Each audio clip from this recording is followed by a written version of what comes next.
أم كلثوم وألبوم صور فيلم نشيد الأمل. ألبوم الصور هو عبارة عن سطر من تاريخ الفيلم، جزء من تاريخ الفيلم. وهو عبارة عن إيه؟ لكل شط وكل منظر في الفيلم بيتاخد عدة لقطات صور فوتوغرافية بتتحفظ، بيستخدموها في البرواز اللي بيبقى خارج السينما. في لقطات للفيلم بيستخدموه في البروشور أو دليل أو كتيب الخاص بالفيلم، بيستخدموه في المجلات والدعاية والإعلان عن الفيلم ده. آه طيب بالنسبة للتاريخ، النيجاتيف بتاع الصور بتاعت الأفلام دي تعد كنوز.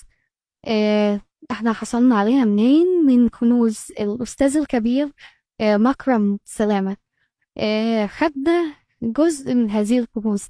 لكل فيلم مئات من الصور، هو منزلها على 3 أجزاء. احنا أخدنا بعض اللقطات لأن كل مشهد ليه أكتر من لقطة، فاحنا بنكتفي بلقطة واحدة من كل مشهد لأن الكمية كبيرة جدا. احنا خدنا بس أساس نبقى عارفين الفيلم بيتوصف له ازاي، سواء بالصور الفوتوغرافية أو بالبروشور أو بالدعاية في المجلات.